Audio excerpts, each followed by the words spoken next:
Bonjour, vous allez bien? Est-ce que vous connaissez le tissu africain? Donc là, par exemple, ça vient du Mali, ça vient de Guinée-Bissau. Et donc, pour différencier le wax et le tissu traditionnel, vous voyez, ça, c'est un imprimé. Et du coup, ce qui est chouette dans le wax, c'est qu'on a une multitude de motifs et de couleurs. Vous voulez regarder? Bonjour, ça va? Par exemple, ce sac, tu vois, je voulais vraiment un truc qui corresponde à la femme d'aujourd'hui. Et du coup, c'est vraiment mon petit bébé, mon petit chéri. Et du coup, je lui ai donné le nom d'une de mes cousines que j'adore. Tu vois, elle, c'est Ouri. Les bracelets, c'est Kadi. Les pochettes, je les ai appelées Jali. Et j'ai fait aussi Demba, du coup, qui est une pochette pour les ordinateurs. Mais du coup, en fait, à chaque création, tu donnes des prénoms ou... Ouais. Par exemple, cette banane, c'est quoi? Alors, sauf la banane, là, tu m'as piégé.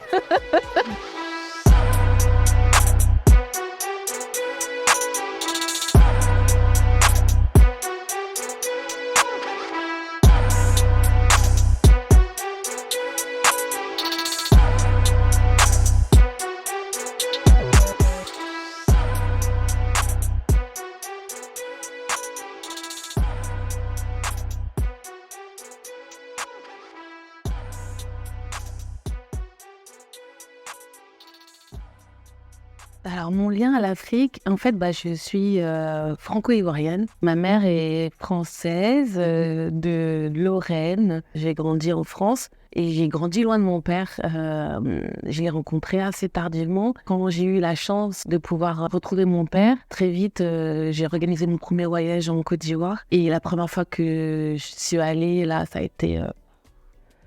C'était vraiment un bouleversement émotionnel. Chaque seconde, c'était un coup de foudre, quoi. Je connais bien la Côte d'Ivoire, je connais bien le Sénégal. Chaque pays a son artisanat, sa propre culture. Tu vois, je vais partir dans un peu moins d'un mois là au Sénégal pour faire la collection. Dans ma tête, les modèles de vêtements, ils sont faits. Mais après, tu vois, il y a toujours des trucs qui se rajoutent au dernier moment. Tu vois, je suis hyper intuitive.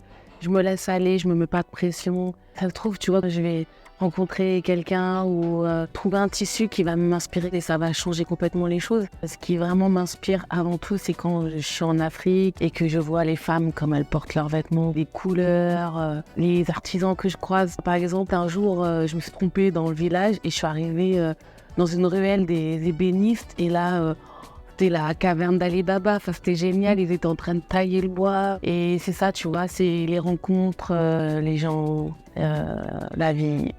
Il y a beaucoup de personnes qui vont compter dans les décisions que j'ai pu prendre dans ma vie. Ma mère m'a énormément, je pense, influencée parce qu'elle était hyper créative, elle est toujours d'ailleurs. Mais j'ai pas eu de révélation enfant en disant « ouais, je serai créatrice quand je serai grande ». Toi, j'ai fait des études de comptabilité qui m'ont pas du tout passionnée. Ensuite, je suis arrivée à Nantes. Et du coup, j'ai cherché du boulot et en fait, le destin m'a amenée à être animatrice musicale. Alors que j'avais jamais fait de musique, mais j'adorais la musique. Je pense que mon patron a senti ma motivation, donc il m'a dit écoute, t'es motivée, je te donne ta chance. Pendant 3 mois, tu vas venir tous les jours apprendre le piano et après tu enseigneras. Et à partir de 3 mois, donc tu m'as embauchée et là j'ai enseigné la musique à des enfants. C'était une super expérience, tu vois, ça m'a montré qu'en fait, avec de l'entraînement, tu peux arriver à des super résultats. Et quand j'étais animatrice musicale, j'ai rencontré une jeune fille qui avait mon âge et en fait, on est devenus super amis.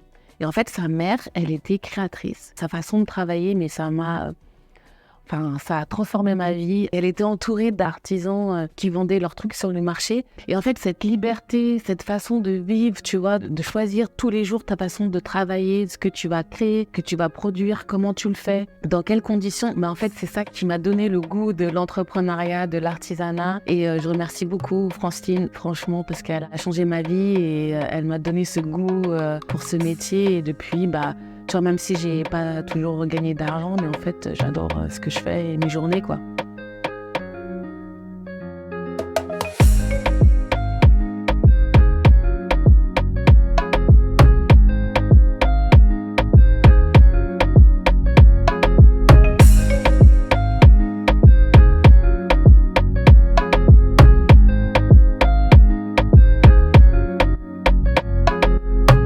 Bonjour Manu. Bonjour, Isabelle. Peux-tu me dire ce qu'on fait ici ou nous décrire le lieu? Alors, on est sur l'autre marché. C'est le marché de Noël de l'économie sociale et solidaire. Et donc, cette année, je suis avec la box CESS. En gros, vous faites un cadeau solidaire local, 100% local. Et du coup, c'est eux qui m'ont invité à partager ce chalet. Et du coup, moi, je vends mes créations. Quand je me suis formée, on nous explique qu'il faut un argumentaire de vente. Et c'est vrai que moi, je suis pas trop là-dessus. J'essaye de sentir si la personne elle a envie d'aller plus loin ou si elle a envie qu'on la laisse tranquille. Si elle a envie d'aller plus loin, du coup, j'entame une discussion et puis je lui présente mon travail.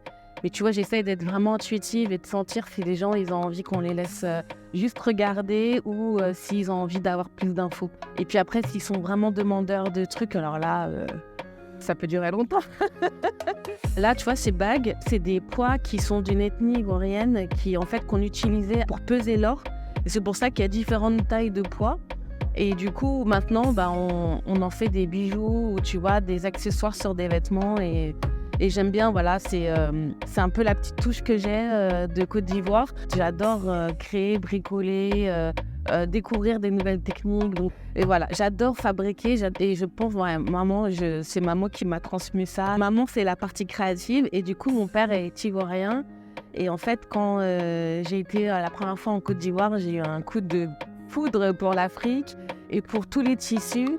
Et depuis, j'ai toujours créé à partir de tissus africains, pour être vraiment qui je suis, mélanger ma double culture franco-ivoirienne.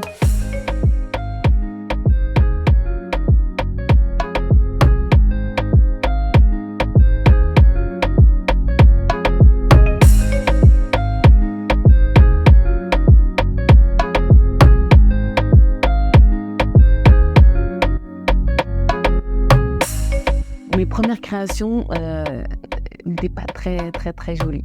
Au départ, c'était que pour moi. Et après, j'ai commencé à en fabriquer pour vendre. Mais c'était pas du tout abouti, ni en termes de création, ni de finition. Du coup, j'ai fini par faire une formation en couture. Et du coup, là, on est passé à un autre niveau. Et du coup, c'était beaucoup plus joli, beaucoup plus fini. En fait, j'avais créé une première version des mannequins en 2000. Bon, comme j'étais pas du tout au point, je vendais rien. Mais par contre, je savais coudre. Du coup, avec une copine, on a décidé de créer l'assaut Kenja. Donc, l'aventure a été merveilleuse pendant 10 ans. Mais quand j'ai arrêté Kenja, je savais que je voulais me mettre à mon compte, mais j'avais très peur. J'avais mon échec en mémoire. Et puis, on est parti en Inde avec Iman en vacances parce qu'une de mes amies était là-bas. Et en fait, quand je suis arrivée en Inde, je sais pas, ça m'a donné une force incroyable de me retrouver à l'autre bout de la terre, dans une culture que je connaissais pas du tout. Je me suis retrouvée face à moi-même. J'ai vu qui j'étais, ce qui était important pour moi. Et là, je me suis dit, Manou, tu peux pas arrêter en fait ce que tu as au fond de toi. Tu peux pas mourir avec des regrets. Donc, va au bout de ton idée, relance Emaneka. Et si ça marche pas, au moins tu seras enterré sans regret. Au moins tu seras tranquille. Il y a eu des périodes où c'était plus compliqué, tu vois, où je voulais faire plaisir à ma fille, je pouvais pas. Je suis toute seule avec ma fille et je me disais, mais est-ce que je vais pouvoir subvenir à ses besoins Mais c'est un moteur, tu te dis, faut que je m'accroche, continue, ça va aller. Et puis aujourd'hui, avec le recul, je me dis, finalement, on a eu des périodes difficiles, mais ça lui a aussi donné l'ambition. Avec le recul, je regrette pas, quoi. Ma mère, déjà, je suis hyper fière d'elle parce qu'elle crée ses entreprises, ses projets, etc. Et elle lâche pas. Elle est toujours connue dans la création, dans tout ce qui est artistique. Son association, c'était une asso, mais ça restait quand même son bébé un peu, Kenja, c'était, tu vois. Ça n'a jamais été Imaneka avant moi, Kenja avant moi. Ça a toujours été moi. Et après, tu vois, le travail, elle a toujours su faire la part des choses. Enfin, ma mère, je trouve, elle est vachement dans le partage, elle veut aider les gens, elle veut divertir les gens, elle veut faire en sorte que les jeunes du quartier ne s'ennuient pas, ils aient des activités et tout. Et même moi, je me rappelle, quand j'étais petite, je ne traînais pas forcément dehors. Tu vois, le mercredi, j'allais à Kenja faire des activités. Et je pense que c'est bien d'occuper les gens du quartier, qu'on ne soit pas dehors à rien faire, quoi.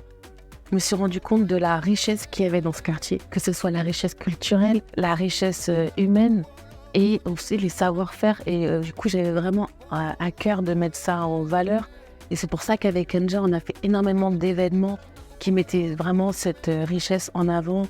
Tu vois, on faisait défiler les familles dans des tissus, dans des vêtements traditionnels. On a fait défiler aussi au musée des Beaux-Arts. On a fait une expo photo qu'on a fait défiler après à l'espace Cosmopolis à Gralin et c'était un super souvenir, quoi. Kenja, c'était magnifique. Franchement, trop beau souvenir. Et à côté de ça, j'ai aussi eu envie de m'engager en tant qu'habitante avec d'autres copines du quartier. On a créé un collectif d'habitantes parce qu'en fait, on a vécu pas mal de souffrances avec le grand projet de ville qui nous a fait vivre 20 ans dans les travaux, qui nous a fait perdre beaucoup de repères, en fait. Et du coup, nous, on avait envie de s'impliquer, de participer à cette évolution du quartier. On avait envie de remettre un peu de nature dans ce quartier qui a été très bétonné, en fait. Et du coup, on avait envie de recréer du lien pour aussi accueillir les nouveaux habitants. Donc, on a créé donc le jardin partagé, le composteur. Et puis, on a organisé aussi des événements qui s'appelaient les Olympiades du potager. Je sais pas si tu t'en souviens. Et on a fait venir une vache qu'on a fait traverser sur le pont des Haubans. Voilà, et puis j'ai des souvenirs magnifiques. En fait, quand j'entends les gens mal parler de Malakoff, ça me rend dingue, en fait. Et c'est aussi pour ça que j'avais vraiment envie de montrer qui on était, ce que c'était Malakoff, la diversité, tu vois.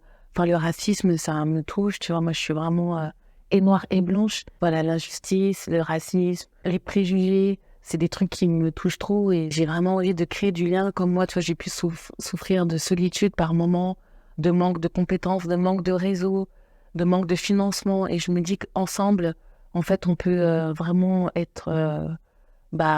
trouver des solutions et surtout être plus fort. Et vraiment, j'ai envie d'impulser ce réseau pour pouvoir donner la force à d'autres entrepreneurs.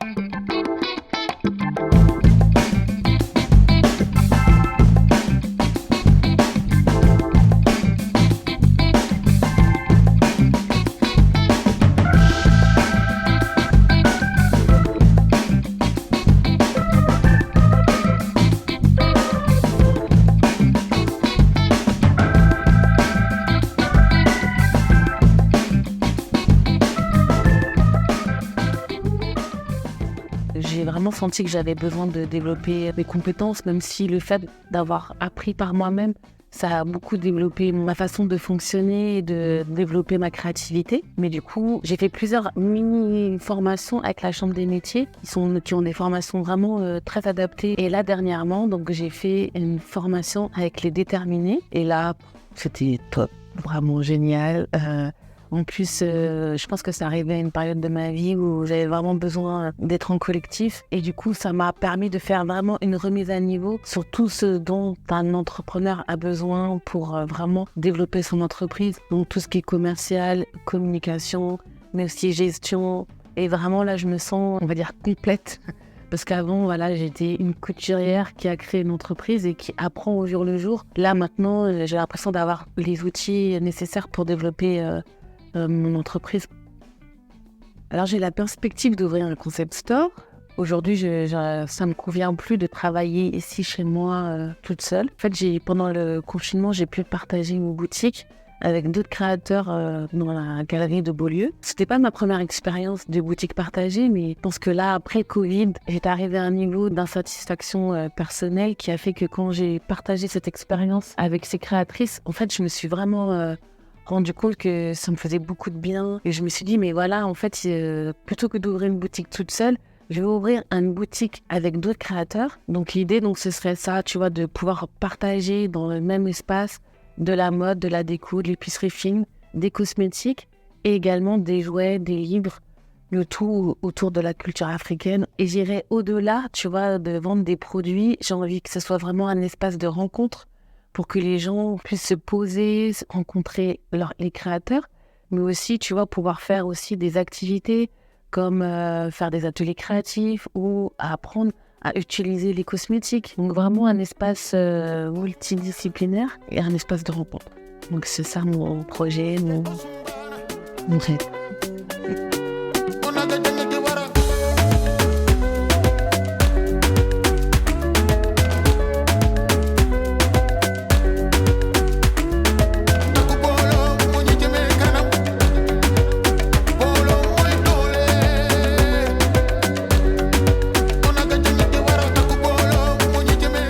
J'aimerais bien lui ressembler.